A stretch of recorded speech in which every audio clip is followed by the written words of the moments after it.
If anything, she probably wants to kill you even more if she still thinks you're the Avatar. In fact, I wouldn't put it past her to get at you through us. No offense, Sifu Naruto, but I think she just enjoys hurting people. There was a moment of quiet killer intent in which everyone could feel all of their inner fears coming true. Despite having only met the mad girl once, Naruto had made them well aware of her methods. If she could hurt him through them, if she could get to him by causing one of them pain, he'd do more than just defeat the princess. He'd obliterate the entire Fire Nation itself. Finally, when it seemed that they would be suffocated by his anger at any moment, the blonde spoke up to quell those fears. "Eru, Suki, Ong," he drawled, his visage turning stern. "Come here. All three of you." As they looked on, he placed a thumb in his mouth and bit down. Hard. Blood gushed forth from the wound, dribbling down his arms to form a small scrawl of kanji upon his left bicep. "Your hand." "Leave it," came the reply. "I need it to mark you guys." Momo squeaked as Naruto pressed his still bleeding thumb to the lemur's forehead. When it came away, there was a small, but unreadable kanji imprinted there. "What is that?" Suki wondered aloud. "It's called the Regeneration," Naruto answered, tracing the kanji into Haru's shoulder. "It allows me to teleport to a place or person I've marked in the past. Sokka and Katara already have it." He did not wilt in the slightest at their admonishing glances. "It was necessary. Before he left, your father asked a favor of me. He told me to protect you. The both of you. Placing the Regeneration on you just seemed natural at the time. How else was I to keep you safe? Besides, Sokka's mark is just between his shoulder blades, he'd never have known about it otherwise." Katara opened her mouth to protest, only to snap it shut as something occurred to her. Naruto noticed. "Something wrong, Katara." "Where?" Her voice was little more than a tiny squeak. "Did you mark me?" "Where?" "I said, where did you mark me?" Naruto just stared at her and began laughing. "It's not funny," she told him. "Yes, it is," he howled. "Only you would think I'd do something like that." After finally managing to calm down, he looked back at Katara, suddenly aware of the deft motions of her hands. "Wait a second, what are you doing with that water arg?"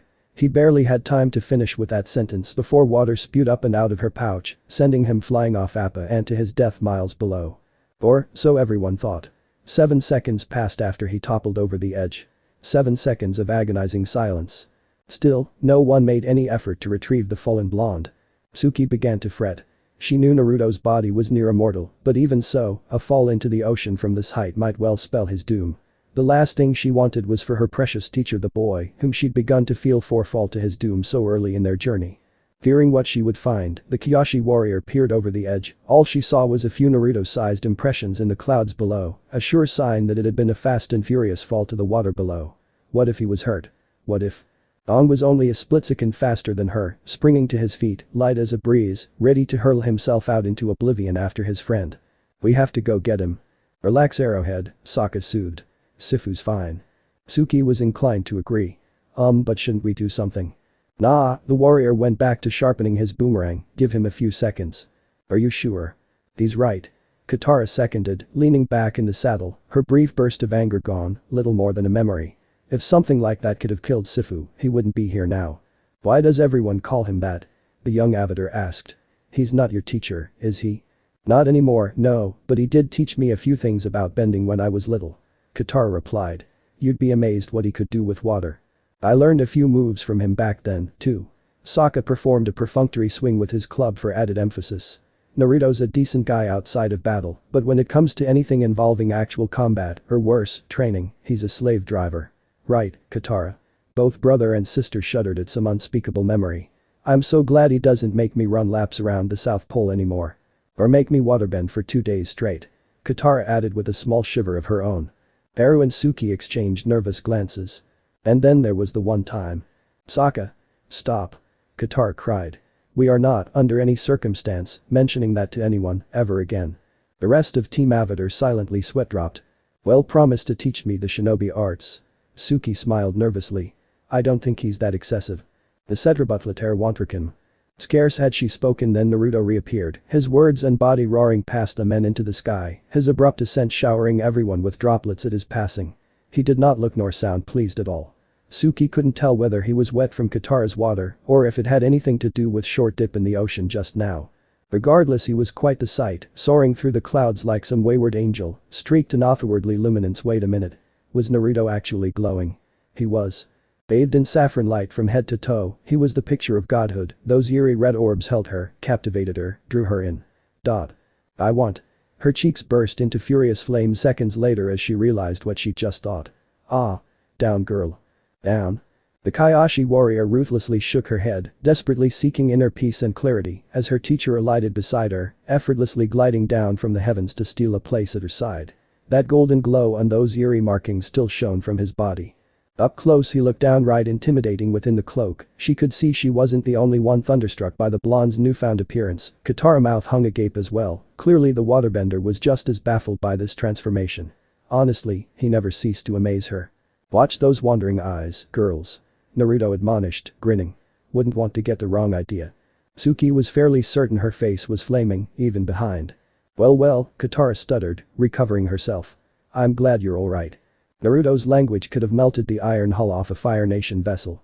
Thankfully, his cursing was spoken in his native tongue. Crazy girl. He finished with a hiss.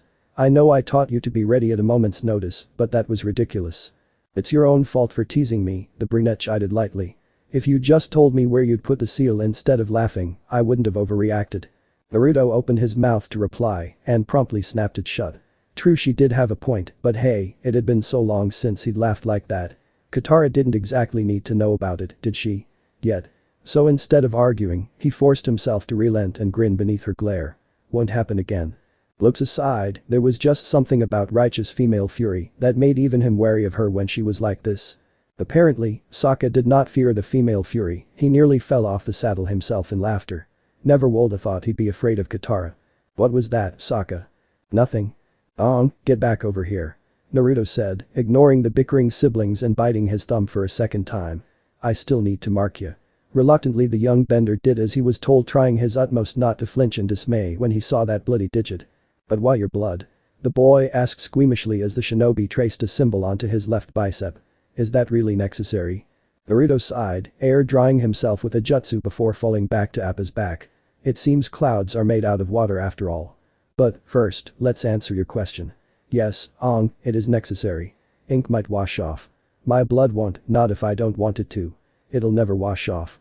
By using my own blood as a catalyst, the seal itself is strengthened, allowing me be able to travel farther. For example, Katara could be in the Fire Nation, and I'd still be able to reach her where I say, back home in the South Pole, for example. Although it might take me a few minutes to travel that far. Sokka thumbed at his chin. That's pretty powerful stuff. Naruto noticed Suki looking at him hopefully. Sorry, he mollified her, I'm afraid I'm the only one who can use it. In any case, it's your turn. Pick a spot. Alright. She nervously pulled back the collar of her dress, allowing him to brand her just below her neck, outfit not without a small flush. One could easily see it, even within her makeup. Naruto wisely chose not to tease the poor girl any further than he already had, and certainly not in the presence of Katara. He still wasn't entirely sure what his former student felt for him, or what the addition of Suki had done to impact what had been a stable friendship from years past. One would have thought she'd outgrown her childhood crush on him long ago, but the events of the last few weeks had recently done much to shake that rock-solid opinion. To antagonize her just wouldn't be fair. For now. Having finished the brand, the blonde clambered off the saddle and pressed his hand to Appa's furry head. The sky bison rumbled questioningly, but not before trying to reach its head around and lick him. Here you go, buddy. He soothed. Just to be safe. Wait, frowned, why Appa? We rely on him to fly us everywhere. Naruto pointed out, his glare scathing. You and I might be able to fly on our own power, but if something were to happen to the all boy, the rest of us would be up a creek without a paddle. Now, if someone ever tries to target him, I'll know of it. And if he were to be, gods forbid, captured, I'd be there to prevent it. Sound good? You've really thought of everything, haven't you? I try. Naruto yawned. Right, then. I'm going to take a nap. Suki, I want you to practice the meditation I showed you the other day, okay? Do that a couple of times and I might be able to do something about your chakra problem. Yes, Sifu. Despite himself, the one time Jinchuriki actually felt his ears burn a bit. Perhaps it was being called a teacher. Perhaps it had something to do with the fact that he'd never really taken on a student of his own before. In any case, he felt his cheeks warm with pride at being addressed as Sifu for the first time since coming to this land. It was nice. But it was also tiring to keep track of so many to ensure that no harm came to his little. His tasks completed for the time being, Naruto leaned back in the saddle, consigning himself to a nap. It was peaceful up here amongst the clouds, one might think. You could simply drift off without so much as a care in the world. Content to do just that, he drifted off almost immediately, lulled into peaceful slumber by the gentle breeze and the promise of doing good. That was when the nightmares came. They always seized upon him when he least expected it, preying on these moments of weakness. He saw the world as a firebender would, bathed in beautiful flames, reduced to ash by his hand. As always, a girl stood at his right, and until this very moment he hadn't been able to recognize her. Now he saw, and now he knew, just as he knew her laughter, recognized those amber eyes and ebony hair. Azula. The scene blurred, leaving him dwelling in darkness. "Murderer," a voice whispered out from the ether. "Show yourself," he demanded, squaring his jaw and facing the dark. His mind knew what he would face, but his body was another story. His legs were powerless, helpless to move, as more than 1,000 hands sprouted from the earth, latching onto his ankles and dragging him down. Blue eyes scrunched shut, refusing to look into the faces of his captors, knowing full well what he would find there. The face of Hinata, of all those he had ever loved, all his friends, family, everyone he'd ever known. All those he'd left behind in the passage of time. "Traitor," another voice hissed in his ear. "He massacred many. He betrayed his own friends. He killed his own family. One such as him should not exist. He should be put to death. He should be killed by the ones he's slain." So ensorcelled was in his nightmare that he nearly didn't notice when Ong started jostling him awake hours later. He jerked upright with a small hiss, barely strangling the scream that threatened to come tearing out of his throat and into the open air. Cold sweat slicked his skin, his heart hammering out of his chest. "Just a dream," he told himself. "Just a dream, just a dream, just a dream." "Are you alright?" Suki was suddenly there, laying a hand across his shoulder. Naruto bit back a hiss as he remembered all those palms, clawing at him, tearing at his throat. "I'm fine." "Really? Because you look like you were having a nightmare." "I am fine." At her hurt expression, his own softened. "Really, I am. It was just an old nightmare." A muscle jumped in Naruto's jaw, his temper threatening to overtake him in that instant. He bit back a growl, his blue eyes flicking towards the young avatar. "Drop it, Ong." He sighed. "I'll tell you later." "Sorry, it's just I've been thinking." HMMPH. Taking those words in stride, the former Jinchuriki reluctantly rose, shaking off the last vestiges of sleep. "And what, pray tell, were you thinking about?" The young avatar seemed to squirm beneath his gaze for what felt like an eternity before speaking. When he finally did, his words caused a pall to fall over the group. "I think someone's trailing us." Sure enough, one could see smoke behind them on the horizon, a plume of black smoke rising in the distance. Katara let out a sigh as she sat up, stating, "Let's just hope that it's not the Fire Nation. That's the last thing we need." Indeed. The silence poured into the saddle, and Naruto leaned back into the seat as he processed what he could recall from his dream. He was growing used to these visions of his, but what he'd seen had disconcerted him. Were these kids going to lose the war without his intervention? Of course not. He had every faith in them. But those images still chilled his soul. What if his interference upset the delicate balance of this land? Already he was considered the avatar by many, and doubtless his presence here would prevent many deaths, but still, what was this sense of unease he felt? And what did Azula have to do with it? Was that the fate of the world if he didn't redeem her? He pondered that matter for quite some time, the land growing steadily closer with each passing minute. Within a few minutes, they wouldn't have to worry about any attacks from sea, which meant their position would be that much more fortified against any enemy attack. Barry frowned just then, peering over the saddle. "Hey, don't look now, but I think that might be." Even as the words were being transmitted to his ears, Naruto was pressed back into the saddle by a sharp turn of Appa. Suddenly a good few of those aches and pains decided to protest their very existence from the pressure being exerted on him, even through his own mental blockade. As soon as the pressure let up, he exhaled in relief before he quickly released his chakra hold on the saddle and stood, earning a few anxious looks from his friends as he did so. The hell was that? He fumbled with the balance for a split second before sticking his feet to the saddle with chakra again, and he glanced over the edge just in time to see a massive ball of fire flash in their direction. Pressure pushed him back on his heels. Appa ascended, avoiding a direct hit, but shuddering from the glancing blow of the heat nonetheless. He was jerked around on his feet a moment from a couple of turns before the smoke of an extremely large blast of flame filled his vision in close proximity. Blue flame. It was there for only a moment before they flew past it, revealing the distinctive wedge shape of a Fire Nation vessel, its black trim cutting in an angry swathe through the ocean below just in time for another shot to whistle perilously close. "Azula." Ong finished with a gulp. Naruto groaned. "Troublesome woman." Suki managed a nervous smile. "Anyone want to bet she's still steamed about that stunt we pulled?" Sokka snorted. "Oh please, she probably doesn't even, oh my god." If it wasn't for Naruto's hold on his shirt, he was pretty sure he would be laying on the floor, but he was also pretty sure that he would be in equal amounts of pain if compared to his current situation. The furious heat raging below their position suddenly intensified, that mere candle becoming a raging flame as another blue-white fireball sizzled past. Brah! Appa bellowed in pain as a small comet seared just beneath his stomach, drawing an angry line across his hide. Naruto and Aang were up in the same instant, already moving amidst a bison's bellow. No glances were exchanged, nor were any words spoken.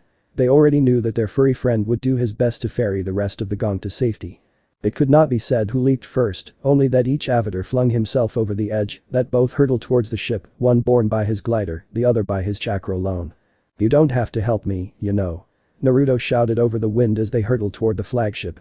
"I can handle this myself." "You're just one person," Aang replied, struggling to make himself heard over the rising gale. "It'd be wrong of me to let you do all the work." "Suit yourself." Naruto cracked a crazed grin. "But if you're suggesting we make a game of this." "What? No, I wasn't." "Too late. Brace ya." With a massive exertion of his chakra, the blonde rocketed forward, reaching the lone ship mere moments before Aang had the chance to follow from his glider. In that moment, that brief instant of hesitation, he alighted loudly upon the prow of the ship, the sudden acceleration, creating an equally massive dent in the metal hull of the ship. He was left to take in everything in at a glance, the trebuchets, the soldiers, the firebenders and there, standing at the head of them all, her eyes wide, her mouth open in a small, round O of disbelief. "Azula? You?"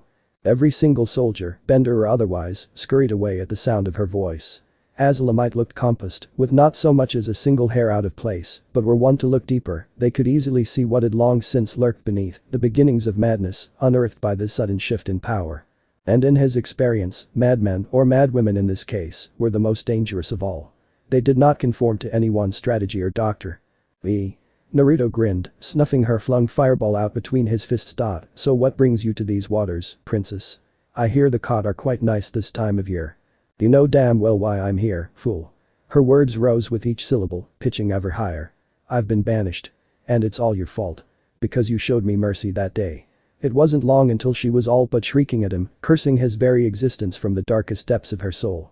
"Father banished me, but not because of that. Because of you he called me a traitor, accused me of liberating Earth Kingdom peasants to spite him. I'm no better than Zuzu now. No. I'm worse. Even if I were to capture you, even were I to kill you, he'd never allow me to come home. Never." "Oh, right," Naruto mused. "She probably doesn't understand that I impersonated her that day. Well, that's rough." He shrugged, settling for a half-truth. "I wasn't aiming to get you banished when I revived you." "Why did you do that?" The sheer force of her exclamation rocked him back on his heels. I thought you'd be a bit more grateful, considering." "Maybe I was, once." Azula hissed out, flinging a bolt of lightning, only to have it redirected in her face, nearly ending her for a second time. "But not anymore. No one believes me. They all think I'm crazy. They say I'm losing my mind. But they don't know what I know in my head, Avatar. Yes, I know." She thrust a finely manicured finger at him. "You killed me. And then you brought me back. Do you have any idea of my shame? My humiliation? Bad enough to know that you'd ended my life once, but you had to bring me back for a second time. I don't understand. Was my death not good enough for you? Do you intend to make me suffer for challenging you? To humiliate me even further?" Those honey gold orbs held him. In that instant she was not a crazy fireball slinging princess, she was simply a girl demanding answers, an explanation of why she had been wronged. Naruto exhaled a long suffering sigh, pushing a hand through his matted locks. "Typical. My one act of kindness, and it backfires." "Pardon the cliché," he replied, "but I brought you back because I saw the good in you, unlike most other firebenders. You can change. You can become something more than what you are. Your dim-witted brother has that potential too, but I doubt he'll realize it anytime soon." Azula snarled, suddenly hesitant in the face of his empathy. "I am not good. You're just saying that so you can stab me in the back, like father and all the rest. Trust is overrated. Fear is the only way to ensure loyalty and I know it." "I beg to differ," Naruto argued, readying himself for another fireball. "Trust is mutual. You have to give to receive. Just as I chose to give you life again. I'd call that trust, wouldn't you?" He'd been right to ready hissle for another assault. This way the flame was nimbly avoided by jumping over the exile's head. "And what would you know of betrayal?" The former princess snarled and darted after him, trying and failing to close the gasp. "To be stabbed in the back by your own nation, having done all that they ask, day and night, without fail, only to be cast aside when you make one mistake. Do you?" Naruto broke away from her with a frown. "As a matter of fact, I know all too well the sting of betrayal." Indredibly he found himself replying, blue eyes narrowing to crimson slits. "I was betrayed by a man whom I'd thought to be my friend. He was a proud foolish sod who left our village in search of power. I tried to bring him back and failed. Instead I was forced to watch him change over the years, come to believe himself then his clan, to be better than everyone and anyone else. I tried to make him see reason over the years, tried to remind him that he still had friends. But he wanted me gone, me, my family, and all that I stood for. In the end, I had to kill him. But don't you see? He spread his arms wide in invitation. It's the reverse for you. Now that you've been banished you don't have to deal with a royal flaming asshole anymore. Whoosh. He nimbly dodged aside as another blue-black fireball whistled past his head, but he did not stop speaking. Surely you must have friends outside the Fire Nation. You have the freedom to go see them now. In fact, I dare to say you have. You shut up. Azula cried, covering her ears with both hands. I don't want to hear this. Not from you. More freedom than anyone else in the world. Shut up. The burst of flame that followed her words was nothing short of spectacular. Her fireball spanned the entire width of the ship itself. There was no way he could dodge that without jumping overboard, and if he did that, he'd be exposed to the follow-up attack. There was really only one option. Naruto simply inhaled, and her flames withered and died, reduced to mere embers on the deck. Azula's voice was little more than a whisper. But that's not fair at all. Ah, I see you've been practicing. He nudged a dark soot appraisingly with a foot. Your flames are almost black now. They'll never be quite up to snuff with my Amaterasu, but still you continue to impress. Tell me, if I were to say that you can fight me anytime, would you calm down? Assuming. Assuming what? Azula regarded him warily, half expecting an attack. And by the gods themselves, she got one. Assuming you can swim. Naruto grinned and struck down upon the deck. Once. Twice. Thrice. Each strike split steel and twine before his knuckles, reverberating through the vessel's hull with such force that he actually flipped the ship into the air and broke it in half, sending the separate halves careening away from one another, end over end, plunging the princess and her soldiers into the drink. The avatar of the god snapped off a sarcastic salute and launched himself backwards, ripping into the air patted his hands, smiling smugly down at the ship. Well, guess I'd better check up on Katara and the others. Had he tarried a moment longer, he might have seen the smaller lifeboat jettisoned forth from its remains. Had he stayed, perhaps risked a glance backwards, he might have spared himself much pain and suffering. But the avatar of the gods did not, and because he did not, things changed. And thus he left.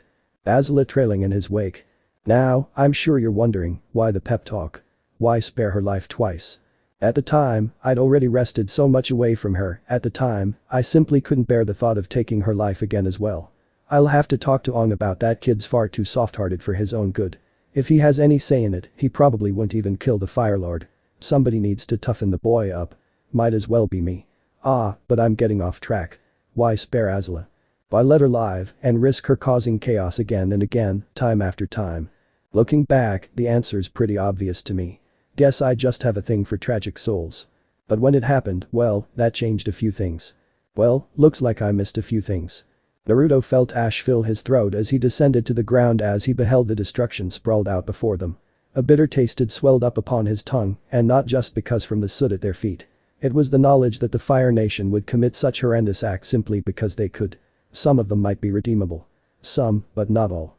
No mere forest fire could have done this. Fire Nation? He asked Sokka, expression grim. Fire Nation? What, no jokes. Naruto's deadpan was barely concealed. I'm counting on you for some comedy here. Sorry man, I got nothing after seeing this. You were burned again, Suki sighed, indicating the sorry state of his cloak. I'm more concerned about Appa. It's just a graze. Katara confirmed. He'll be fine in a day or two. Well, that's good too. He broke off as he saw Ong come towards him. Why did you do that? The what, Arrowhead? He sighed as the avatar stalked closer, his expression one of righteous anger. You killed all those people on the boat when you tore it in half. Katara began, but Naruto cut her off with a hand. My dear boy, I did not kill them. He chastised, tone colder than ice itself. The ocean did that. If they can swim, they'll be fine. If they can't, then it's their own fault for attacking us. Perhaps if you grew a pair you'd learn to accept death as a natural part of life, you wouldn't be so squeamish about these things. Before the young monk could hope to continue, the blonde turned his attention elsewhere. Now, Earth boy. Come here. We have a lot of work to do if we want to restore this forest. Aye, yes sir. He bade Haru come close and together, the two of them tilled the earth, Haru with his earthbending and Naruto with his own application of raw power and ninjutsu. Within a matter of mere moments, the Ashen soil had been properly tilled, better than before. But he didn't stop there. When their work was done he shooed the young bender away and set to work himself, as only a shinobi could. "What are you going to do?" Katara gulped, suddenly filled with trepidation. "Naruto. This." Grunting, the blonde performed a single set of seals and clenched his hands together. "You'd be amazed by the bloodlines you gain after absorbing an all-powerful monster." Without another word he spread into a horse stance, clasped his palms, and uttered a single phrase. "Lokutan. Jukai Kantan. Wood-style deep forest emergence." With those words, he breathed life back into the forest. Literally. Roots arose from the sundered soil, spreading upward to form trunks, then branches, then entire trees themselves, their tendrils digging deep into the loamy soil. As the gong looked on, they watched a ruinated soil burning from black to a healthy shade of brown, then a deep verdant green. Before long the towering oaks began to blot out the sun itself, and yet the light still shone. Within minutes the forest was whole, or, barring that, a great deal better off than it had once been. It was a pleasant feeling, restoring what had been destroyed. Golden daggers of sunlight crept in though the branches and slashed at their eyes, unpleasantly forcing them to squint as the forest rose around them in a sorceress of crackling branches and growing roots. Their hands before their faces, as if they still had any reason to protect them from anything anymore, Team Avatar opened their eyes to momentarily blind themselves before Naruto's radiance. He stood there in a cradle of light, grinning from ear to ear. And then, just as suddenly as his cloak had emerged, it vanished. The trees creaked to a half around him, their leafy limbs still stretching out towards the setting sun in unspoken prayer. Sokka took a look around and whistled. "I can't believe you just did that." "Yeah, it's a bit tiring." Naruto yawned. "Creating a forest out of a single acorn. I can't believe it either." Scarce curtain of flame descended the shadows to light the newly made forest aflame. Branches went up. The gong turned to face this intruder and found themselves face to face with none other than a sopping wet Azula. She'd since lose her braid in the crash and was dripping from head to toe. And yet somehow, in spite of all this, she still managed to look absolutely terrifying. At least to the others. "Oh, was that important?" She grinned eerily. "I think that was important." Bison. Naruto ground out, eating forward. "Village. Now." "But. Now." Sokka ushered everyone onto Appa, a loud yip yip. Sent the bison soaring into the sky and toward the nearby village they'd seen from the sky earlier. Naruto didn't dare turn his back on Azula now, any chance of him prevailing and putting out this fire depended solely on his reaction time. "Sending your friends away?" She chuckled softly. "Such a shame. Your fangirls won't be able to collect your corpse." Naruto shook his head in disbelief, crazy didn't even begin to define this girl. "Look, when I said we can fight anytime, I didn't think you'd be so." The fireball silenced him, obliterating a newly born tree before he could finish. "So what now?" "Now?" Azula growled, her teeth bared. "Now it's over. You're tired from recreating that forest and you have no place to go. You can run, but I'll catch you. I may not be able to reclaim my honor by killing you, but it'll at least make me feel that much better." Naruto nearly facepalmed. "Did you listen to anything I said? You're banished. Just like Zuko. Except capturing me won't restore you." The searing line of flame across his cheek cut him off. "Don't even think about running." Azula circled him, a predator ready to pounce. "Who said anything about running?" Naruto sighed, reaching back to remove his cloak, casting the garment aside with an errant flick of his wrist. "In case you've forgotten, I've beaten you once already. Twice, if you'd like to count this afternoon." Behind Azula's pale skin, the slow flushing of her face looked almost like a growing forest fire and she seemed literally unable to catch her breath. Oh, yes. She remembered. She burned at the memory of how soundly she'd been beaten. Unthinking in her exasperation, she lashed out, flinging a fireball at him in anger. It was a mistake. Naruto simply raised a hand, Rinnegan flaring, and absorbed it. Just like that. Her blue-black flames rippled harmlessly against his unseen shield, her own power siphoned away, leaving him even stronger than before. "That wasn't very nice." "You mean I'm not good enough for you? You're hurting my feelings." "Too bad." Naruto growled. "I don't want to hear lies from you. I want the truth. Are you enjoying this? Are you sure?" Her smile had just a touch of madness to it. "I'm a pretty good liar." "It's a crying shame your fighting skills aren't as good," he retorted. "That did it. I'll show you skill." Naruto moved like water, form and volume, but shifting, changing, never in one place for more than the span of 2 beats. Never allowing her to touch him or so much as even graze him in her endless assault. His quick and clever movements infuriated Azula to no end. Had he been toying with her before? He stepped forward. So too, did something else. The spirit registered as a black and white blur between the two of them, roaring and lashing out in the time it took for both warriors to blink. Its claws sank not into their flesh, but into their spirits, violently tearing them free and casting them into each other. Even Naruto, with his super sensitive senses, only registered this much. He had the sense of being flung into something, but everything was so out of focus that he could barely try to breathe, let alone think as the universe blurred around him. Suddenly, the universe began to unblur. Naruto blinked in surprise, his world reeling, his skin numb.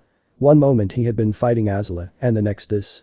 He found himself staring at himself, utterly unable to bail of what had happened. Or how it had happened. What the devil was going on here? Was he staring at a clone? But no, he hadn't created one. What was going on here? He became aware of his own shuffling footsteps, his shallow breathing, blood rushing in his ears, sweat beading upon his brow. Then he looked down, and what he saw there turned his spine to ice. Why were his hands so small? And why was he wearing armor? More importantly, why did his chest feel so damn heavy? He took a tottering step forward, suddenly aware of hair before his visage, those ebony tresses blotting out his vision for the smallest of seconds. Naruto froze. Touched a hand to his face. Then his chest. Oh no. Suddenly, a voice yelled out, "Sweet and I in holy flames," causing him to crane his neck in that direction. The forest was still burning around him, so it was difficult to properly believe what he was seeing, or if it was just the soot in his lungs. Why are you standing there? His body sputtered in a feminine tone, shattering all doubt. Stop messing with my body like that. What are you? Oh. Crap. It was Azula's voice that emerged from his mouth, albeit with a slight drawl. What he had thought was a clone was his own frightened body, staring back at him with horror and trepidation. But that wasn't him standing there. And if wasn't standing there, had he just swapped bodies with Azula? Yeah, not my finest moment. As it turned out, some crazy forest spirit I believe Aang later told me his name was Haibai was responsible for the two of us swapping bodies. In all likelihood, it happened because Azula tried to burn down the forest I restored. As to why I was attacked, that remains a mystery, even to me. Regardless of the who, what, when, where, why, that evening almost proved lethal for the both of us. The fire Azula had started nearly enough in its own right, but with the two of us in unfamiliar bodies, well, for most, that would have been a death sentence right then and there. It was horrible. Not only was I forced to watch as everything I'd grown burned down around me, but I had to share the experience with an irate ex-princess. Thankfully, Haibai had turned its attention to the village. This battle would be Aang's, not mine. I had problems of my own. She couldn't use any of my abilities, but I found myself beginning to get a handle on hers within an hour of exchanging bodies.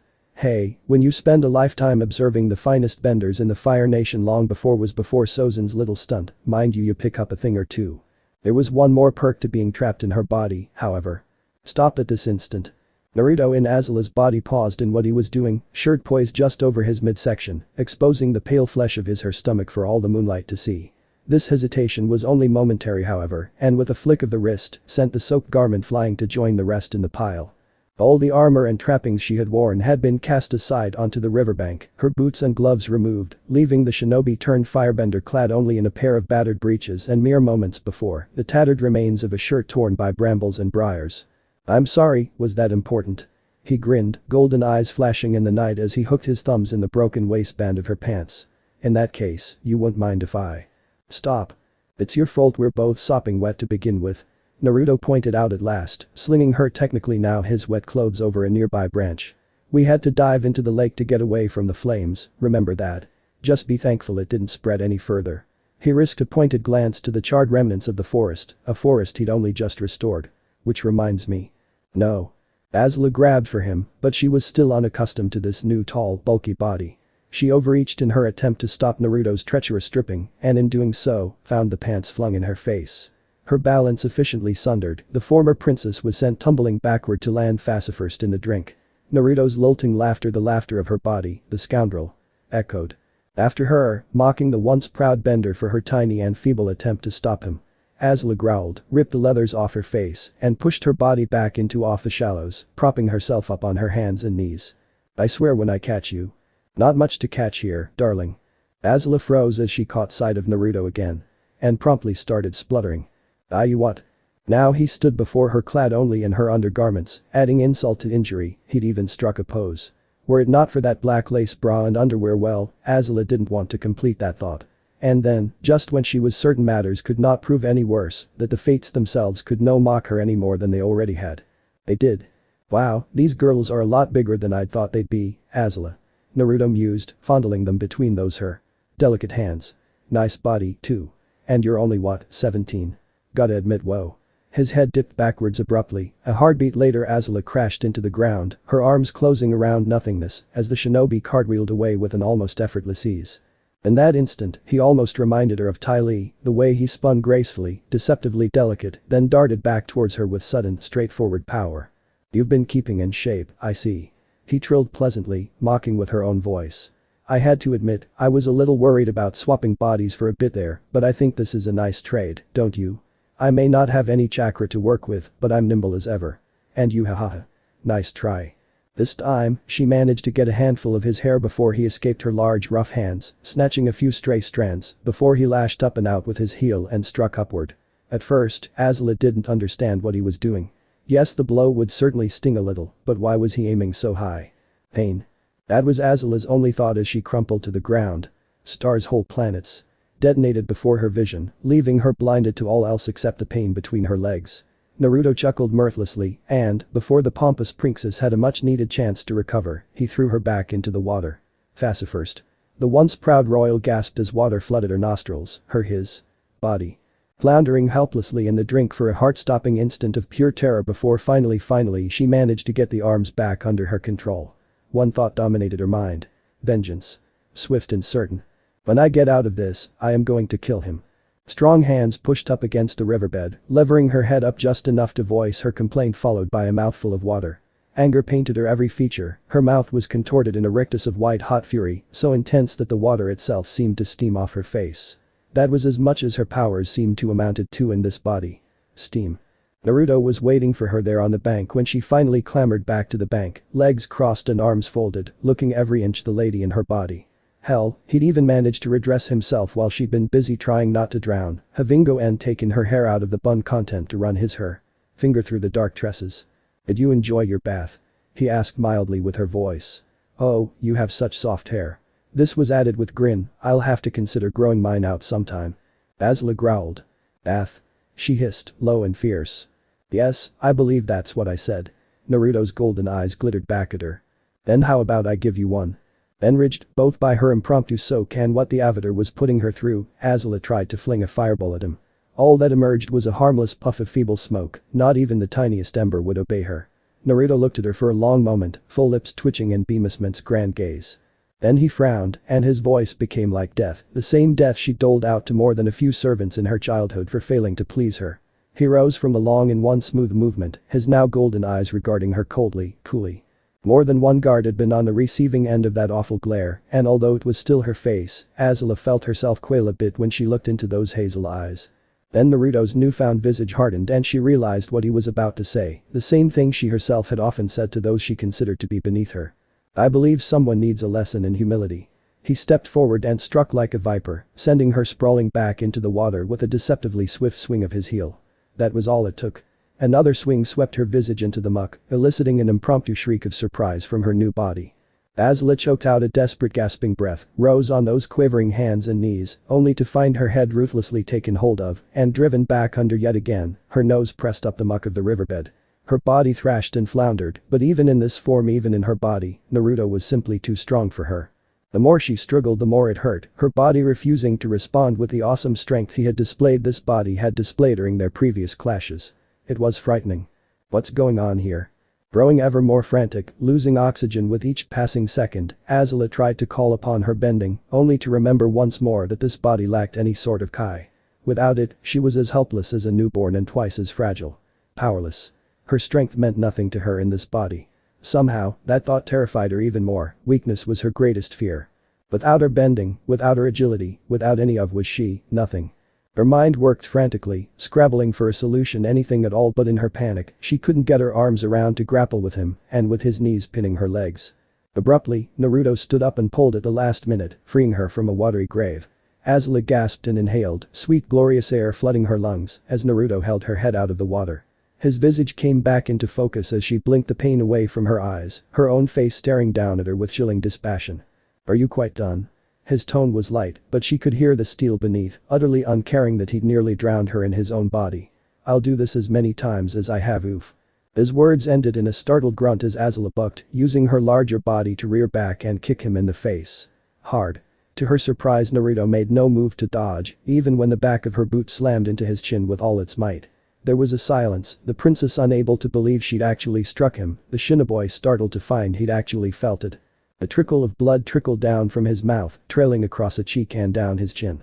Suddenly and without warning, Naruto's grin folded in on itself, his expression thunderous, golden eyes full of murder. He turned, spat out a tooth, clicked his jaw, and to her horror smiled. It was not a pleasant thing, that smile, not by any means. "Oh," he hissed, the words veritably dripping with venom, "a little fight in ya, eh? I like that. And I'm going to love this." In the time it took for those words to pass between them, for Azula to shudder in fear, Naruto did not attack. Instead, he simply moved. First, much to her infinite dismay, the blonde turned black at reared back and spat, launching a scarlet gob of spittle and blood back in Azula's face, blinding her, preventing her from attacking again. In that split second of hesitation as she flailed, he struck again, his forehead slamming hers like a barreling platypus bear, sending several stars of agony, detonating before her sight one by one by one. Even as she struggled to recover, she felt those slim hands wrap round her throat and force her into the murky lake once more. And down we go. Azula barely had time to suck in a breath before he shoved her visage into the shallows again. She thrashed and flailed, knowing she was using up her air, but to no avail. Every fiber of her being, her very soul, screamed that he wouldn't let her up for air this time, that he'd Hinesto and I kill her inside his body, and consequences be damned. And she fought, lamenting her inability to prevent her own demise, cursing herself for seeking out this cruel creature, cursing fate for taking her body away and leaving her powerless, but above all, cursing the man known as Uzumaki Naruto. When he let her up for air again, she wanted to weep at her own powerlessness. When she tried to gouge his eyes out, he simply put her under again. He did this time after time, bringing her up, waiting for her to lunge and summarily to allow her a shallow gasp of air, only to push her under for her impudence each time. With each reprimand her strikes grew weaker and weaker, until at last she recognized the futility of her efforts, for the moment. To struggle any further was to risk her own life by drowning. At long last Naruto let her up for air. This time, Azula did not resist. "Are you done?" he asked again. "Yes," she replied meekly. "Good." He grunted and tossed back onto the bank. She didn't even have the strength to make a sound as her body struck the dirt. "Not yet. This is humiliating," Azula said with bleakness in her voice. "First I get banished, then my ship sinks, then I swap bodies with a buffoon, and now this." "Speak for yourself," he shot back. "This body has speed and strength, but no endurance whatsoever." He flexed a wrist for emphasis. "See? Pretty sure I fractured this damn thing hitting you. Not to mention losing a tooth back there. And on top of that, my face is swelling from that kick of yours. Shit, if it weren't for these assets, I'd..." Somehow, Azula almost produced a fireball at that remark. "Careful now," Naruto chortled as he danced away. "Wouldn't want you to hurt yourself." Azula snarled, a glimmer of her old self rising to the fore, summoned by his words. "You say that and yet you're the one hurting in the end." If she'd expected to rile him, she would be sorely disappointed. Naruto gave a very unladylike snort and pranced past her, utterly uncaring for the threat his own body posed.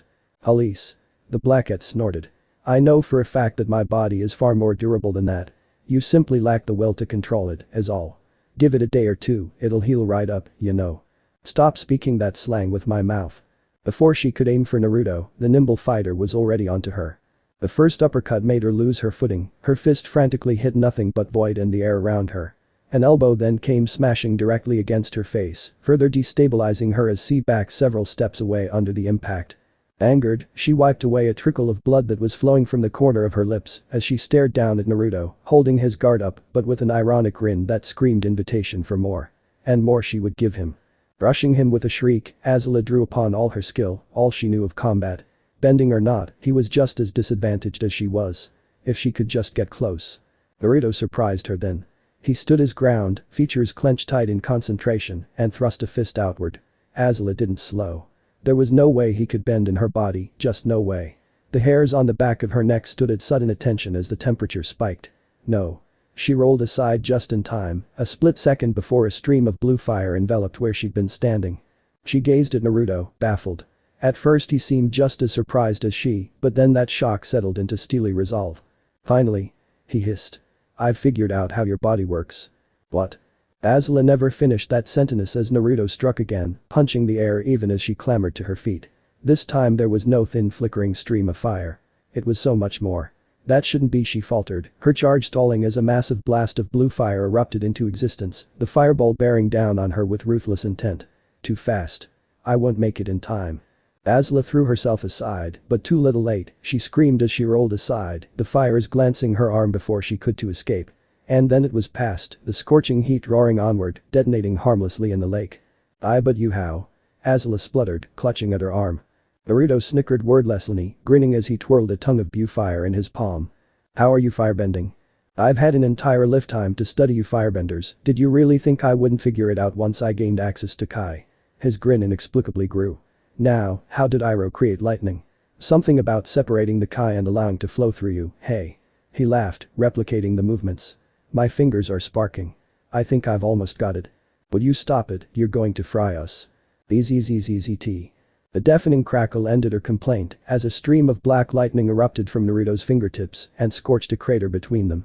Naruto whistled as he beheld his handiwork. Not bad for my first try. Azula was baffled, how could she be so clumsy in this body while he remained so nimble? Her every skill felt impeded, she couldn't even summon up the rage nor the agility needed to capture him. It was infuriating.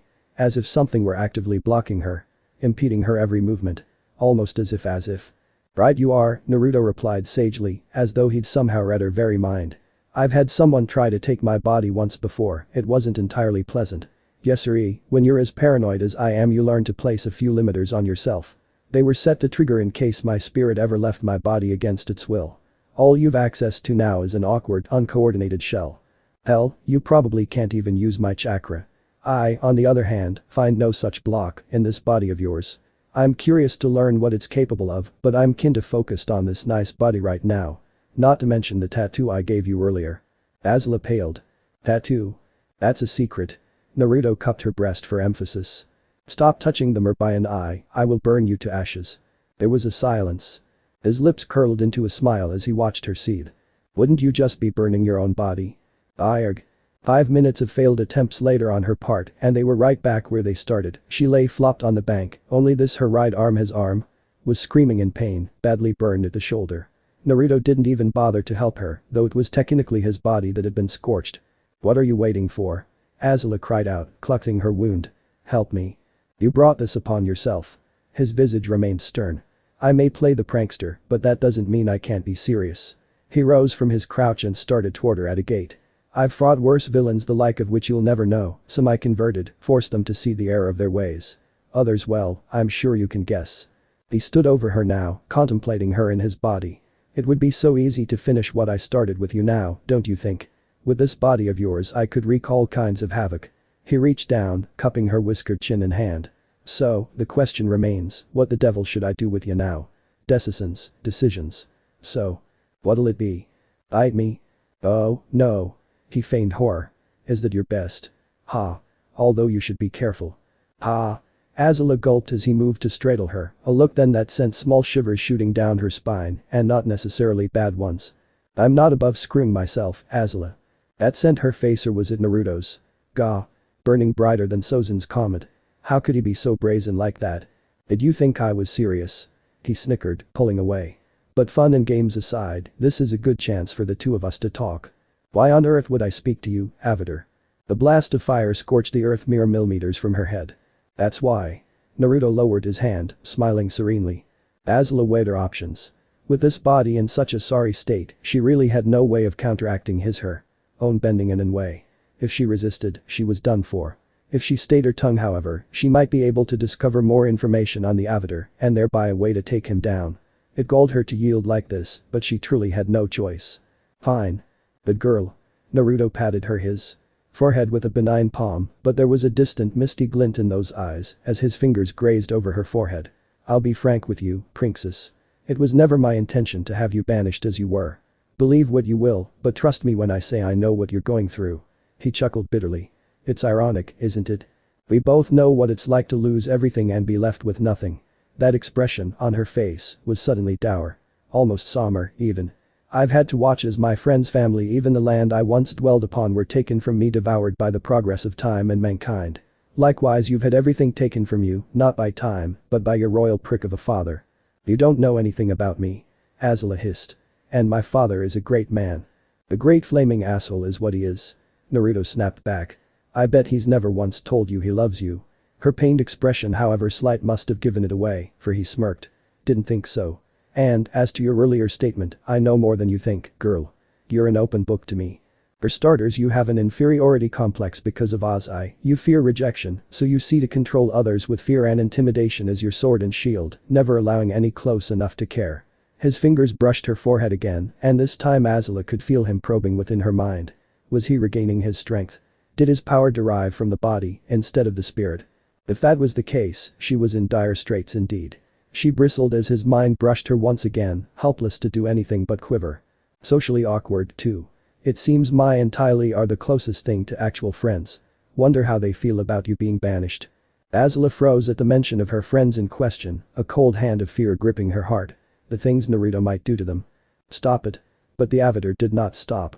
Not to mention the whole thing with your mother thinking you're a monster. Stop it. And you're jealous of Zuko because she paid more attention to him. Wow. But in any case, that's why. I told you to stop. Azula begged with tears in her eyes. She didn't think she could take any more of this. I'd like you to join us. Naruto finished. Subsequently, the silence was deafening. Join you? Did I stutter? Golden eyes flashed in warning, and once more Azula found herself cowed. Even in her own body, the blonde knew how to put her in place.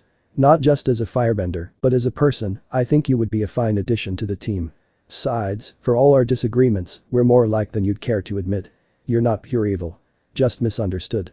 It might be the old me speaking here, but I still think there may be hope for you, yet he blanched at her unreadable expression. A slim hope, but still. Azula actually flushed. Why? Why are you being so kind to me? Naruto chuckled, coming from Azula's mouth, it sounded oddly girlish. I told you, there's potential in you. You could do great things for this world with your power and influence. Wonderful things. At that, his visage took on a contemplative expression. Let's say for example, once I've beat and butchered your father, you became the next Fire Lord. Say you actually ruled with a steady hand. Of course, you'd have to overcome your complex first. The fire, she began. Also your fault. I know. Azula snapped back. I'm sorry. Forget I said anything. Just shut up. Once you've considered my offer, I will. For a moment, Azula actually considered it. She recalled Uzumaki Naruto defeating her so effortless back on Kyoshi, ending her life only to revive her again. Maybe you'll come back as a different person. The Avatar had spoke softly to her then, those words a gentle trickle of compassion so different from the rapidity of hatred and fear she had encountered all her life. Just now, he'd spoken to her the same way. She hung her head at these words, trying to decipher the feelings churning through her chest. I've really lost, haven't I? She could feel the immediate and familiar rise of contempt for her opponent at the mere concept of this Avatar pitying her. Azula could also sense the rusty emotion of respect for Naruto, for this fighter who was fueled by love rather than rage.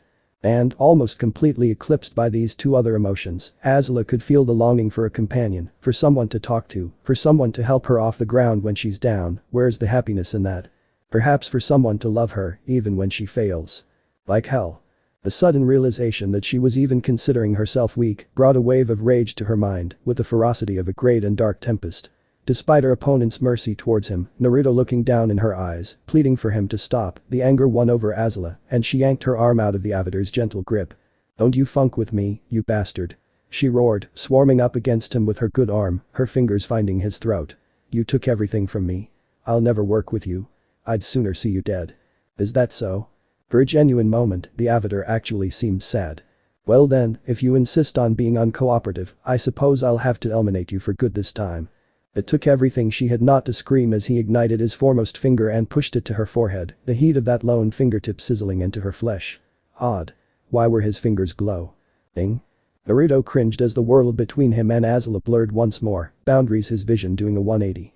Instead of standing he found himself on the ground, eyes rolling back in his head, wincing as pain flooded his body and soul. His mind brushed against Azula's for a terrifying instant. All her anger, fear and hatred were communicated to him in that instant. And then, as swiftly and inexplicably as it had begun, their brief union was done. Naruto found himself peering up at Azula, and she down at him, each torn between confusion and exultation. Somehow, someway, they were back in their bodies again. He himself nearly laughed all the while fighting the urge to scream as his wounds made themselves evident. His body remained covered in small burns, but it was his shoulder that ached the worst, the charred flesh protesting to even the slightest rise and fall of his chest. Ah, crap. He silently swore as he rolled his aching joint in its socket. It wouldn't heal until tomorrow at the earliest, but now, it was only a liability to him.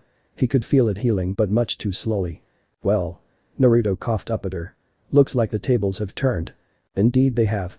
Azula's smile ranked right up there with his top 3 fears, superseded only by the terror of all things ghostly and a world without Raymond. Such a shame. A few more minutes and you might have had me there.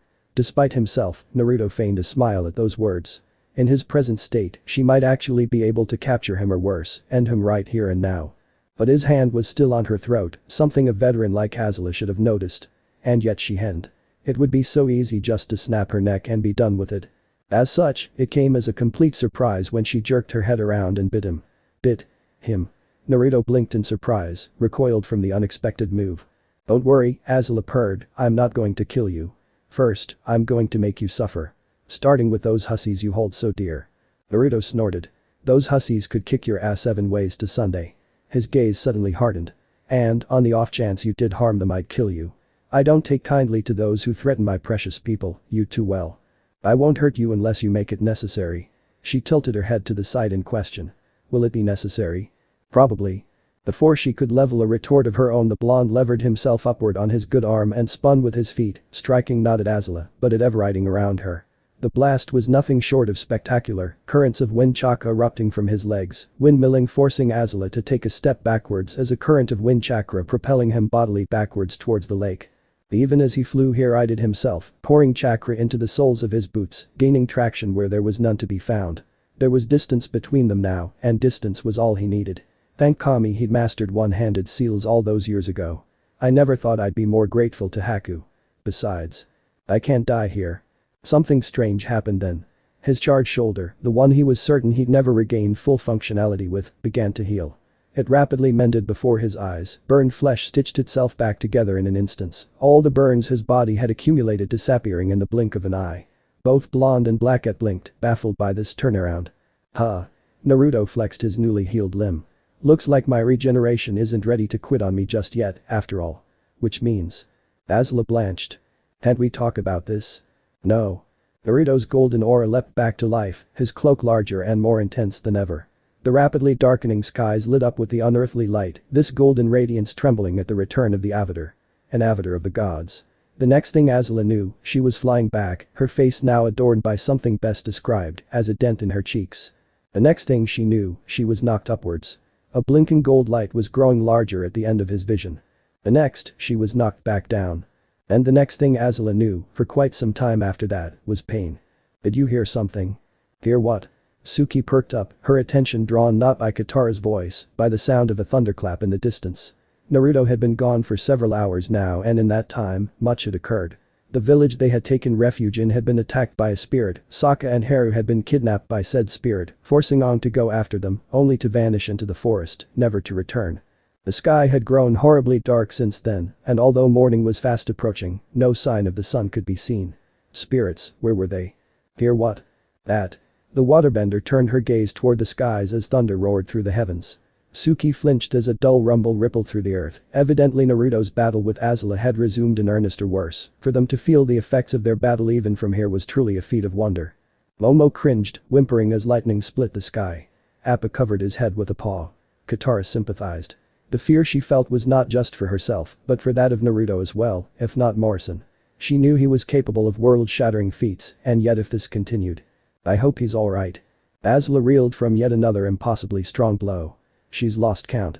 Her opponent was an unstoppable force of nature, it seemed, and defeat was growing near. To think he'd been holding back this entire time.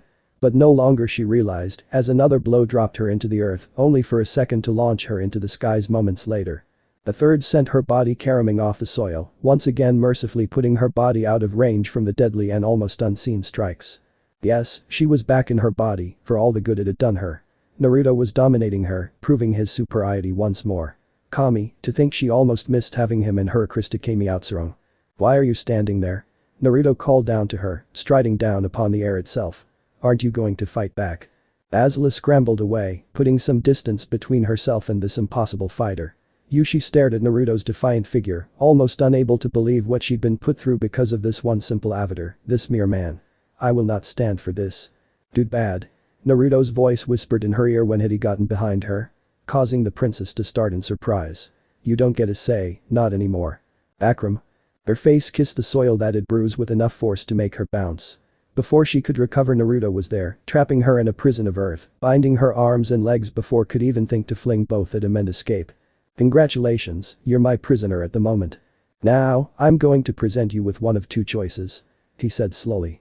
Join us, or die. For good this time. For emphasis he held up a hand, revealing a small yet rapidly growing Rasen shuriken held in his palm. Azula bristled at the sight of that technique, trying to skitter backwards despite her bonds and failing miserably. It swelled with each passing second, rapidly expanding the keening shriek of its hour note, threatening to drown out everything else and end her life. Well? Naruto asked. What's it going to be? Several minutes later. Naruto. The mismatched blonde turned as he strode into the village, Azula slung over his shoulder like a rag doll. Not quite the way he'd intended to introduce her to the group, but it'd have to do. Now he paused at the sound of Suki's voice. Mere seconds later the Kyoshi warrior slammed into him, nearly bowling the blonde over, causing him to drop his charge in favor of embracing his assailant. Slender arms wrapped round his chest and drew him to her face all but buried in his burnt shirt. Any attempt to extricate himself proved pointless, she simply moved with him. Hey. Naruto grunted his surprise and managed to wriggle his way free and hold her at arm's length. I'm fine, Suki. Were you crying? Had she been wearing her warrior makeup, it would have been horribly smudged by now. As it were, those hazel orbs remained red and puffy, the poor thing looked as though she'd been bawling her eyes out. You know I'm perfectly fine, MMMPH. His mind exploded into wide as her mouth struck his, her lips connecting with a suddenness he hadn't expected. It was his first kiss in over a century. His eyes shot open in surprise, her kiss was cool but gentle, her two lips caging his upper lip between them. Part of him wanted to balk, to ask why she was doing this, but he was completely overwhelmed by her as she released her wrist and cupped his cheek with her hand. He soon found himself returning the kiss, deepening it as she opened her mouth and slid her tongue out and against his. She reached upwards with her arms and wrapped them around his neck, a soft whimper fleeing their coupled mouths as he pulled her body closer to his. How long had it been since he'd felt this? A part of him knew it was foolish to have feelings for a teenager, especially when he himself had lived for hundreds of years, but he found it impossible to resist, his arms taking matters into their own hands, refusing to relinquish their hold upon the young maiden before him. What was it about her that attracted him so? There were no words, nothing to explain how he felt, how his heart all but soared in his chest from their lip lock. It was like having something live for again, no longer would he shuffle from place to place while wearing the mask of jester. Now he actually had something to fight for, something. For a moment it was just that, just the two of them. Just. Ahem. At the sound of Katara's voice, Suki jerked back as if she'd been burned. Sorry, she whispered, her lips leaving his, but refusing to release his arms. Don't be. Naruto replied, catching the slight shiver his words elicited in her. I thought you were. She's been like that ever since you left. Katara said, coming up beside him. Thankfully she made no move to embrace him, contenting herself to a slight smile at his return. Good to have you back. But there was a touch of steel in her eyes, a quiet anger he'd come to know all too well. He'd have some explaining to do. But for now, he offered a grin of his own, relieved to find his charges unharmed. But where have you been? Naruto explained what had happened at length, careful to omit the interesting parts as he informed his students of what had occurred. Seriously, Suki balked. You guys swapped. I thought that only happened in cartoons. Suki, this is a cartoon. What? No, it isn't. Actually. If the two of you are quite done breaking the fourth wall, Katara interrupted, her gaze straying to the prone princess, what is she doing here? She's going to teach Aang firebending. Naruto replied simply. Their combined deadpan was barely concealed, momentarily united by their shared confusion. What? Azula groaned at that, stirring from her slumber at last. She's awake. Naruto commented mildly. Good. This makes things easier. He trailed off as Azula bolted to her feet and shoved a finger in his face. Katara and Suki bristled, well aware she could easily blow his head off with lightning, but Naruto didn't so much as bat an eyelash. Did you want something? The blonde blinked. Azula growled. Listen, Avatar. I can join your group or I can do something unspeakably horrible to you and your friends. Your choice. Coming from her mouth those words sounded quite strange. Most strange indeed. She was likely trying to save face in front of Katara and Suki, but when faced with such a threat, he simply burst out laughing. What's so funny? Naruto managed to explain between bouts of delirious snickering. You really need to work on your people skills, Azula. A final chuckle and he straightened, his blue eyes adopting a semi-serious expression. And besides, you're asking the wrong person. The ex-princess offered a soft sound that only made re-expression even more priceless. You mean you're not the Avatar? An Avatar, yes. But the Avatar? Naruto grinned as he revealed the ruse. Nope. But thanks for joining us. The slow coloring of Azula's face was possibly the most priceless thing in the world. You damn cheeky. Speaking of cheeky, where's Aang? Naruto frowned. I haven't seen him. Or Sokka. Or Haru. Katara told him. The spirit? Seriously? Well yes. This is why I don't leave you guys alone. Never again. There is a reason I don't enjoy traveling to the spirit world, as it turns out, I'm not entirely welcome there. I've even gotten trapped in spirit form once or twice before. Not a pleasant thing. I don't know why it seems to happen, only that it does. Perhaps I've upset the natural balance, the order, somehow by being reborn so many times. Perhaps the spirits regard me as an abomination for my inability to truly stay dead. Perhaps I'm just not a very sociable person. It could be any number of things. Who knows?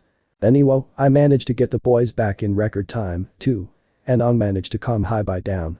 One Mokuton jutsu later and the woods were as good as new. This time with no crazy fire lady to burn them down around my ears, thank you very much. Which brings me to this next entry in my diary. Azula. Not quite sure what to do with her. But I just couldn't leave her alone. She's got nothing now, you know. I'm really bringing her with us on a whim, with only her word that she won't betray us at the first opportunity. I think it would be remiss of me to ignore her, though. I too know what it is like to have lost everything. But as fate would have it, we're not done yet. Harem might have decided to stay here and help the villagers protect their new forest, but an Avatar's work is never done. Apparently one of Aang's past lives needs him to reach a temple before the solstice. Tomorrow. Not much of a problem when you can fly, right? Wrong. Did I mention this temple was in the Fire Nation? No. Because it's. That's right. The Fire Nation. The one who wants us dead. Yeah. That one. Man, this had better not come back to bite me in the ass. What you reading? Yep. Azula gave a very unladylike squeak as Naruto's head popped up over her shoulder and took up residence there, an arm curling around her waist, to draw her close. She froze, transfixed as his body pressed up against hers, those rimmed blue eyes holding her, rooting her in place. She almost didn't notice it when he calmly reached around her with the other hand and plucked his diary from her grasp. She didn't even have the gall to resist, not with the business end of a kunai sticking threateningly between her ribs. It was like being a powerless child all over again, forced to obey as he stood over her in the moonlight. Her only solace was that the others had since fallen asleep, leaving her to suffer this indignity alone. Well, not entirely alone. It's not nice to steal, Azula. He purred, his lips brushing the outer lobe of her ear in passing. I just might have to punish you for this. Was it wrong for her to be more aroused than she had ever been around him? The spike of fear and threat of pain had her readying a fireball, but only for the first fraction of a second. It gradually passed when that bemused voice ingrained in her heart started to laugh, his mirth flowing like dark velvet through her ears, instantly tuning her into the identity of her attacker. And sending her fantasies into hyperdrive. Pain, by itself was not something she feared, it was the pain of humiliation so readily inflicted by the bedeviled blonde that sent her heart rate skyrocketing. Once again, her visage outshone Sozin's comet. You that is. And now that I've stolen this back, he gave the book a wag before returning it to his pocket, I think it's time we set some ground rules, you and I. You may be traveling with us now, but I need to know that you won't strike at me the moment I turn my back. Or Aang's, for that matter. She paled at that insinuation. I said I wouldn't. You may say that to me now, Naruto shot back with a stern scowl, his sapphire eyes searching her saffron scathingly. But, what if things were different? What if your father offered you amnesty? What if he suddenly decides to, say welcome you back with open arms? When she opened her mouth to rebuke the likelihoods of such a thing, he cut her off with an angry grunt. And all you had to do was put a dagger in my back while I was asleep. Are you saying you wouldn't even consider it? Azula tried to turn her head away, but Naruto's hand was suddenly there forcing her gaze back to him. Don't try and lie to me. You would be tempted. And I wouldn't blame you. Power can be a seductive lure, my best friend once fell to it before my very eyes. No, before we go any further, I'm going to have you take the oath. Oath? Something deep within the princess quailed at that word. She didn't like the sound of it. It's something a Kage took in service to his or her feudal lord in Konoha, and beyond his smile was genial, but the words within hinted at something more. Ah. You look confused, my dear. Have I said something to upset you? Azula gaped at him there, blinking rapidly. At length, she smoothed the wrinkles in her gown and composed herself enough to speak. I've never heard of Konoha. She said. I'd be surprised if you had. Naruto sounded 1,000 years older just then, wiser beyond the teenage shell with whom she spoke. No, he continued with a shake of the head, Konoha doesn't exist in any of these 4 nations that you call home. Nor, for that matter, do I hail from any of them in these parts. To be precise, at her puzzled frown he continued, I come from a land beyond the horizon. That's not possible. There is no land beyond our own. You make it sound as if there's an entire continent. Absurd. The reply was out of her mouth and into the night before she could think to take it back. But instead of an angry rebuke, she only received a sly smile. Naruto reached forward, flicking her on the forehead. Ow. Is that what they teach youngjins these days? He reprimanded her light. Tell me then, if I'm not from beyond the sea, then where do you think I'm from? I'm too resolutous to be from the water tribe, and as you can see, I don't exactly share the fashion sense of their people. I can't be from the air nomads, Ong's the last of them. I could be from the earth kingdoms given my complexion, but what would I be doing this far west? And I'm certainly not from the Fire Nation as you can already see. If I was, I'd have you bent over my knee for addressing me like that. It was a fair sight to watch her cheeks color like that, he thought. Well worth revealing his past, at any rate. I forget you're not familiar with my country. Naruto chuckled and for a moment, just a moment, his eyes lit with warmth. Then were cold again, like the stones at their feet. Let me give you a brief explanation of my world, just to whet your appetite. A feudal lord rules a country. But what ruler can control his kingdom without an army? The shinobi were that army, in a sense. Oh, the feudal lord may have had his samurai, but it was we who did the dirty work those honorable warriors wouldn't dare sully their hands with. Seduction. Assassination. Poisoning. Bombings. His tone rose with each word until they were almost thick with emotions, his eyes turning inward and distant as he pressed on. It as if he were there, she thought, recalling the days of a distant summer. Azula continued to listen, a small part of her rapidly becoming enraptured by the tale. She'd never heard of other lands on the horizon, now to actually be told of them. And still, Naruto continued. We struck from the shadows, bringing death to our lord's enemies for whatever we were called. At that time, the highest rank a shinobi could attain was that of Kage, or Shadow, the leader of the village in which the ninja of his dominion dwelt. Naturally, the Kage also served the daimyo, for without their funding, the village and all those who inhabited it would essentially die without it. In the beginning of the shinobi era, to ensure their loyalty to one another, and I won't bore you with their specifics, an oath was enacted, a sacred ritual that was nothing of sort binding to both parties involved. It was discontinued by my time, and I only learned of it some years ago before my situation. He summed up his tale with a smile. I can think of nothing better to ensure we don't kill one another. Azula scowled, a touch of her old haughtiness creeping back into her expression. And I should agree to this, why? Because. Something in his sight hardened then, those cobalt blue eyes becoming more akin to the violent violet she so feared. Just looking at those eyes reminded her of how he'd played pinball with her body in the air, batting her back and forth as though she were no more than a child's ball. But it was what he said next, those chilling words, that truly dropped her heart into the pit of her stomach. Because, he continued, if you refuse to take the oath, I'll have to kill you. Right here. Right now. Banished or not, I can't risk you coming after me and my charges again. So choose. Will you live and swear yourself to my service to make a better person of yourself? Or will you die, another body heaped on my already overburdened conscience? The choice is yours. He folded both arms before his broad chest, all traces of humor devoid from the icy blue pools that were his eyes. Now, choose. The light rains had all but completely stopped and they were presented with the infinite brilliance of the full moon because the clouds themselves were fleeing as though they'd been swept aside by the hand of a giant. Azula wanted to utter a string of long and lengthy lamentations as he glared toward the inert shinobi who'd supposedly triggered it. She had the feeling he was trying to be overly dramatic, that or nature itself really did fear him. Instead she stood there, riveted. Rooted to the spot. Bound. Unable to move. Naruto would do it, she realized. He had no compunctions about killing. If she'd any doubt about his abilities, then their fight had put those to rest. Along with her pride. She would be the first to admit that notion had been a touch too tempting when he'd enlightened her to it. Their idea of returning home to the life of royalty that she'd always known might not be so bad in lieu of one on the run. But a thorn of anger pricked her and held her back. Father had discarded her. Yes, he might welcome her back, but if he had already cast her out once, who was to say he wouldn't do it again the moment she displeased him? No. She catered to no one's whims. Except maybe. Those of the enigmatic blonde standing before her. From what she'd seen of his abilities thus far, he could probably obliterate most skilled benders, Oz-I included, with a single swing of his hand. And yet he didn't. He was biding all his time, holding back for something. Waiting. But for what? Whatever it was, she was certain that she wanted to be by his side to see it happen. Just as she was certain his enemies would burn when all was said and done. And if the Fire Lord were to die during the conflict, then surely someone would need to step in and replace him. Not that dolt Zuzu of course. And certainly not their fuddy-duddy of an Uncle Iroh. Yes, it certainly helped she was already inclined towards taking vengeance on her father, but really, what other choice did she have? The only way she could see any of those things through was if she lived. Life. I'll take the former, thank you. She said at last. She could only. Very good. Before she could think to stop him, he had a knife in his hand. Even as she recoiled, thinking it a betrayal, he slashed down on his arm, drawing blood in a spurt of red. Despite their dislike for one another, Azula actually gasped when he slit his wrist. Was he insane? Did he want to die? She stared agape, hopelessly baffled.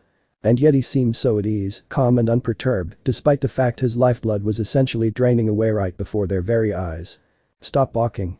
He chided angrily, snapping her out of her daze, and give me your arm. Again he moved faster than Azula could hope to think. Warm fingers wrapping around her wrist, taking hold of her small arm and tugging it toward him. She hissed when he made a small incision of his own, only to flush horribly as he laid his lips against it and licked. What sorcery was this? An ecstatic tingle raced up her back, threads of warmth gathering and spooling in a very uncomfortable place she'd rather not think about. Naruto wasn't a vampire, this was just some obscene ritual of his to ensure they didn't kill each other, and oh my dear, would it feel so good. Your turn. Wah? Shamefaced, she realized Naruto had stopped, he was now in the process of cleaning his lips. I said it's your turn. He held out his arm to her. Hurry before the wound closes. Alright. Blushing, she did as she was asked. The feeling that shot through her was like one of molten lava, just a taste, but one enough to warm her veins anew. No other word could describe it. Instead of the coppery taste she had since come to associate with her own blood, it tasted different somehow. Strong. Powerful. Light and airy, yet incredibly stern as well. Feelings unknown welled up within her as she held her lips to the injury, the tiniest of euphoria filling her. My blood is your blood. My arm is thine arm. My blade, your blade. My flame, your flame. Naruto recited. A faint numbness came over her as he spoke the words. This is the oath of our pact. We will not harm one another so long as we live, will not draw blood unto the pain of death. This is our pact. And then he was done, stripping a portion of his sleeve away to bind her cut. That was oddly specific. She pulled away, cringing slightly when he pulled the fabric taut. Hey, I don't choose the words. Naruto shrugged, cleaning their wounds. You should be lucky I even knew of this ritual.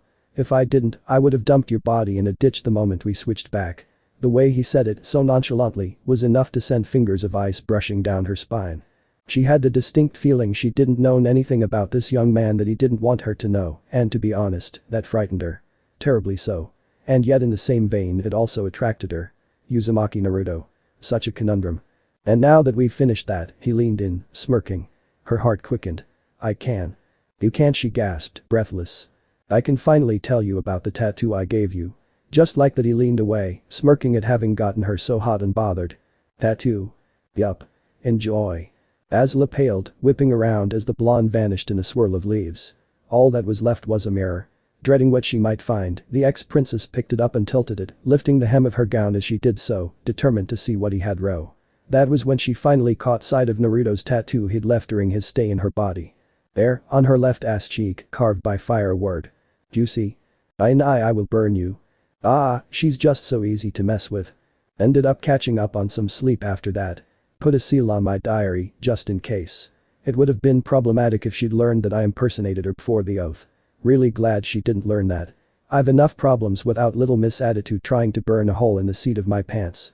I get the feeling there'll be more than enough of that once we reach this fire temple thingy. Really, I find the idea of having former lives fine and all, but what the point of having so many if you can't just commune with them on the spot? Seriously. I've lived more than my fair share and I remember all of them just fine. The last thing I need is to be dragged to some god-forsaken temple. I mean, really. It makes me wonder what I was thinking way back when, waiting for the Avatar to do something. Was I foolish to let it drag on this long? Could I have done something? Maybe but I digress. We're making relatively good time on Appa here, despite the cold shoulder everyone seems to be giving Azula. Even Suki's upset about it, leaving Haru with those villagers even, though he asked to stay and protect them and taking on a dangerous firebender instead. They have every right to be wary, I suppose. Not that it'll matter, soon. I have plans of my own pretty soon. Ozai's going to be feeling a burn of his own. Speaking of burning, is it getting hot in here? Ah crap. Fireball. Naruto bit out a sigh and reluctantly set down his journal as another flaming ball of doom came hurtling out at them from behind, intent on swatting Appa from the sky once and for all. Ong's call had alerted him to the offending item, but even so he couldn't help but wonder why the boy hadn't dealt with it himself. No matter. An errant flick of the wrist was all it took to send the putrid projectile hurtling back from whence it came, the slightest application of Shinra Tensei violently rebounding it at the pursuing vessel. The sickening crunch of fire meeting steel was most satisfactory, but even then their hunter didn't slow in the slightest. Zuko. Odd, he had to give the boy credit where it was due, he was remarkably persistent. He probably wouldn't be flinging those fireballs if he knew his little sister was up here with the Avatar, but Naruto wasn't inclined to tip that part of his hand yet. It was crucial to his plans that Ozai's oldest sibling didn't realize just how deep Azula was in until they reached the temple. He felt bad about breaking the boy's mind really, but he didn't see any other way to snap poor Zuko out of the inkling that his honor hinged on capturing the Avatar. You made your own honor. But that thought firmly locked within his mind, Naruto unslung his sword from his back standing tall in the saddle, just as another blazing ball of death came roaring down on them. Kubikura Haucho screamed forward with a sibilant hiss, meeting the onrushing meteor and bisecting its smoldering surface, the blazing sphere of heat effortlessly, sending the severed halves tumbling away into the ocean. Since when can you do that? Sokka exclaimed, staring at the smoldering sword. Since always. Naruto barked back. Ah Naruto. Suki's voice called him from the saddle. Hinda busy. Another swing, another fizzled fireball. It's important. Ong called. Damned arrowhead, what could be so? The words died as Katara jerked him around to see what all the fuss was about. Oh. Blockade. That was his first thought as he saw the fleet of ships lying in wait. Of course there would be a blockade. They were headed into the Fire Nation, after all. He would have been surprised if they hadn't had one. Ozai was the paranoid sort, after all. Most Fire Lords were of the emotional sort, either so absorbed in their power that they wouldn't even consider an attack against their person or so fearful that they would swarm their own border with so many ships that you'd have to be suicidal to make an attempt on them. But there were way too many of those. You'd have to be insane to take on a fleet like that. Thankfully, Naruto wasn't exactly sane. Yup, he decided, I think it's about that time. I can probably buy them a few hours if I use that. Think you can handle your big brother if he catches up? He asked of Azula. I can handle Zuzu, thank you very much. She sniffed, indignant. Then she frowned. But what are you? Naruto's only response was to smile. Then his lips claimed hers in a brief, scorching kiss. Katara and Suki colored. Ong and Sokka gawped. But absolutely none were as red as poor Azula. Inwardly screaming in both rage and delight, relishing the harsh movements that just barely walked the fence between force and violence, it was all she could do to gasp out a breath as he stepped away. Ayu, what was that for? For good luck, what else? Cackling, the Avatar of the gods shouldered his brutal blade and stepped backwards off the bison, submitting to the wild winds raging around them. Go on ahead. I'll see you guys in a few weeks. Again, the looks on their faces. He wouldn't have traded it for anything else in the world. Ah, priceless. The effect was almost immediate, gravity hooked its claws into him and he dropped, sinking like a stone. Naruto gave himself to the momentum, shooting downward feet first. A man-made comet in all its fiery and fury, he offered no resistance to the forces tugging at him, instead shooting downward as a spear from on high. Within moments, he was lost to the sight of his fellows. And as he fell he let go, releasing all restraints locked upon his power, his body violently tearing itself apart as the energies trapped within came roaring back out. It was horrible. Horrifying. Blue eyes flashed black, his skin boiling an unhealthy ebony. It was something he rarely used, something that forced him to discard all restraint, all remorse. His own Avatar state. He's insane. Azula cried, peering over the rim of the saddle, struggling to see the still streaking fireball that was her partner. There's no way he'll survive the landing. Suki simply yawned. 3. 2. Katara continued blithely. 1. Azula blinked, baffled by the countdown. A resounding bang signaled Naruto's arrival in the blockade. Is he supposed to be glowing? Ong asked. 5 heads poked out over the saddle, 6 if one counted as certainly mergoping, as a small tornado took up residence on the deck of the foremost ship. Then steel started flying. No, that's definitely new. Zhao was staring at a hurricane given flesh and form. Though there was no wind, something was taking shape within the crater that had been the bow, black specks obscuring and spinning at a dizzying pace to the height of 6. Tornado glowed an iridescent, scintillating shade of shot out and danced across the deck, and men cried out.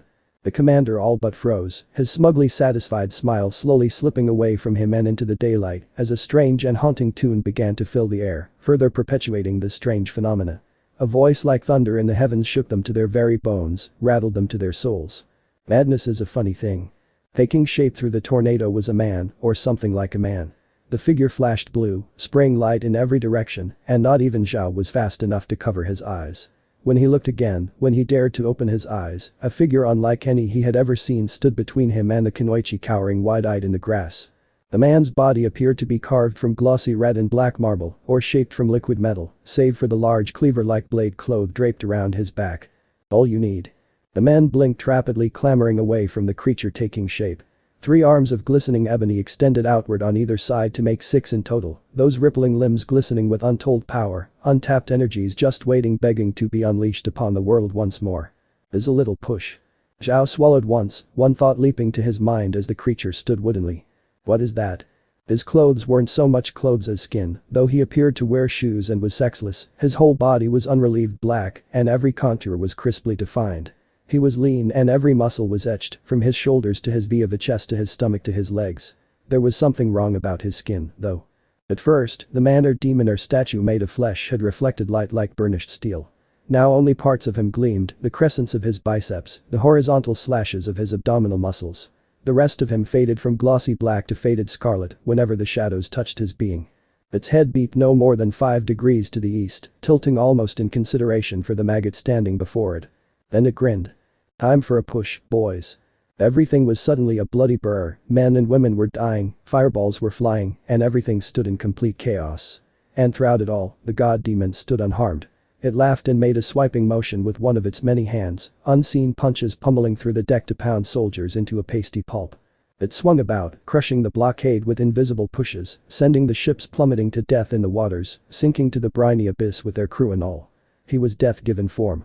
Throughout it all, Zhao could only watch, in powerless horror. The creature cackled, tossing his sword forwards.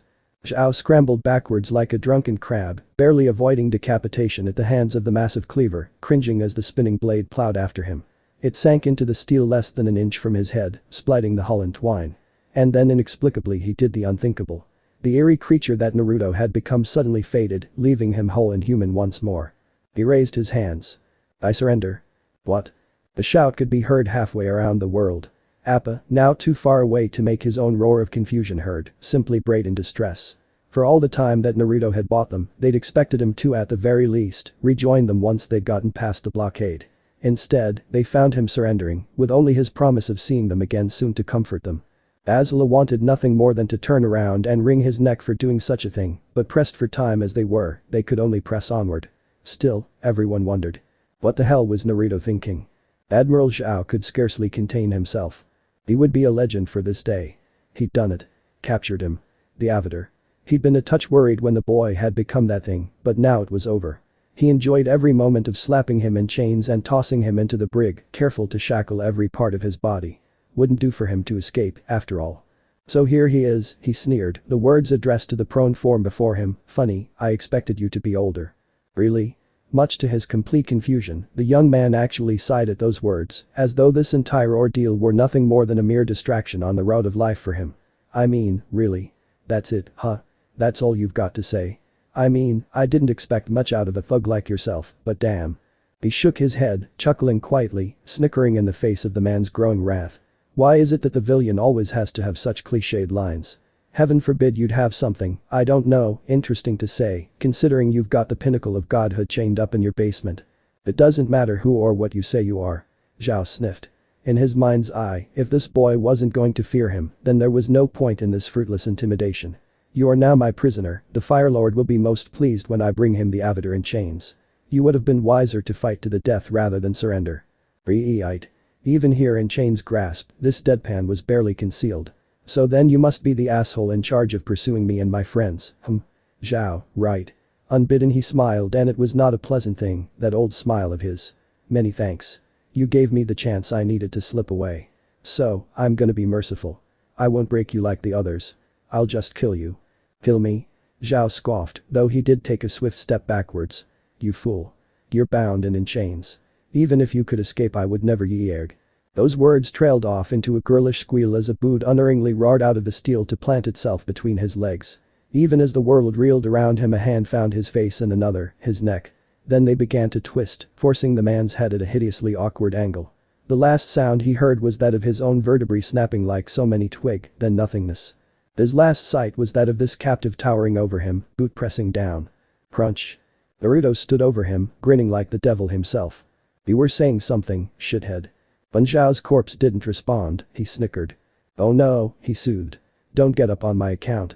I'll just be taking your ship for a little joyride. You don't mind, do you?" Cloaked, he stalked up to the deck. The guards and the crew never saw what killed them, even the helmsman only felt the knife after it had slit his throat.